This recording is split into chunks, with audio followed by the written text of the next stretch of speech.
The Law of Human Nature. Episode 82. We all have two sides inside us, a higher self and a lower self. Sometimes we can feel one side more strongly than the other. When we finish tasks, help others, or think carefully before acting, we're tapping into our higher self. But we also know our lower self well. It shows up when we take things too personally, try to escape reality, waste time, or feel lost and unmotivated. Most of the time, we bounce between these two sides. But if we're honest with ourselves, the lower side is usually stronger. It's the more basic, animal part of us. Without trying, we naturally become lazy, want quick pleasures, turn inward, and focus on small, unimportant things. It often takes a lot of effort to control this lower side and bring out our better nature.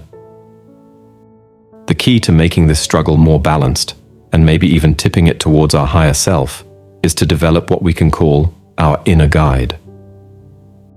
This inner guide is like a voice or conscience that represents our higher self. It's already inside us, but it's usually pretty quiet. We need to make it louder and listen to it more often. Think of this inner guide as giving us rules to live by. Every day, we should try to hear what it's telling us. Here's what it might say. 1. You have a job to do in the world.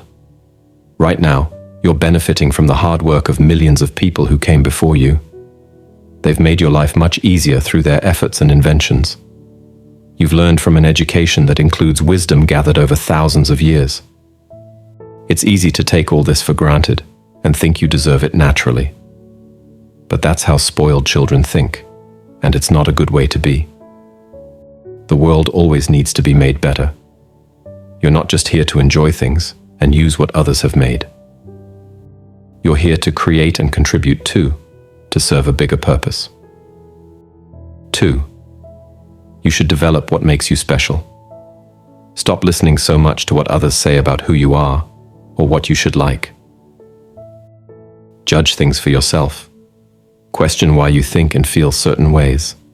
Get to know yourself really well, what you naturally like, what subjects interest you. Work every day on getting better at the things that match your unique spirit and purpose. Add to the world's variety by creating something that shows your uniqueness.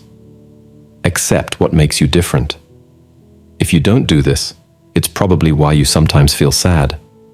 When you feel down, it's a sign to listen to your inner guide again. 3. Focus on what's important.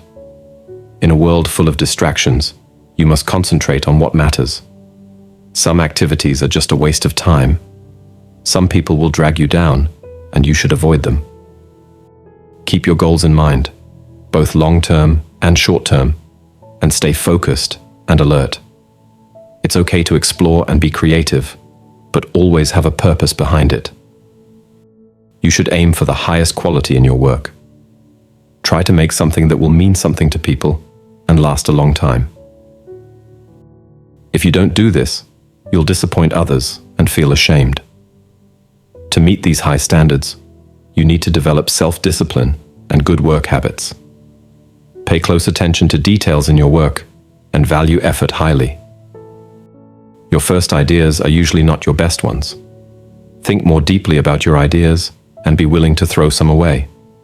Don't get too attached to your first thoughts. Remember that your life is short and could end any day. Feel a sense of urgency to make the most of your limited time. You shouldn't need deadlines or people telling you what to do. Your motivation should come from inside you. You are complete and self-reliant. Leonardo da Vinci is a great example of someone who lived by this inner guide. His motto was relentless rigor. Whenever Leonardo got a job to do, he went above and beyond, focusing on every little detail to make his work as lifelike or effective as possible. No one had to tell him to do this. He was incredibly hardworking and demanding of himself. Although he was interested in many different things, when he focused on a problem, he gave it his full attention. He felt he had a personal mission to help mankind and contribute to its progress.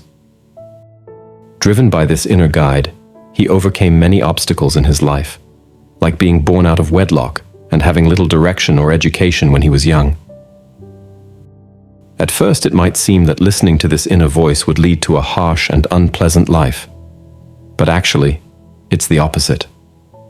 There's nothing more confusing and depressing than watching years go by without a sense of direction, trying to reach goals that keep changing, and wasting our energy when we're young. Just like rules in society help keep groups of people working together towards good goals, this inner guide gives you a sense of purpose and strength. You won't be bothered by the worry that comes from living below your potential. When you feel your higher self in control, you can even let your lower self out sometimes to relax and not become too uptight. Most importantly, you no longer need a parent or leader to comfort and guide you. You've become your own mother and father, your own leader, truly independent and living according to your inner guide. A Spanish philosopher named José Ortega y Gasset talked about this idea. He said that excellent people push themselves to live up to high standards. They freely choose to serve something greater than themselves. This isn't oppressive. It's what gives life meaning. The noble life, he said, is one lived with discipline and in service to something bigger than ourselves. Developing this inner guide isn't easy. It takes constant effort, self-reflection, and the courage to challenge our own laziness. But the rewards are huge. By strengthening this inner voice, we not only make ourselves better, but also help make the world a better place. In the end, working on our inner guide is a lifelong journey.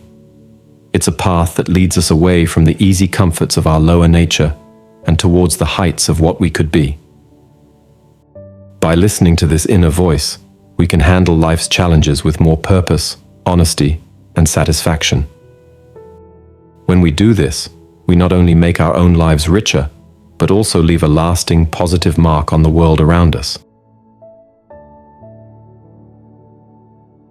We're currently accepting support through likes on our video, which motivate us to create top-quality content just for you. If you find something relatable, please share your thoughts and personal experiences in the comments. Your insights could be valuable to others. Also, make it a daily habit to learn something new. The content you consume feeds your mind, so be intentional about it. Without careful choice, algorithms might shape your thoughts for you, so stay mindful. Finally, don't forget to subscribe.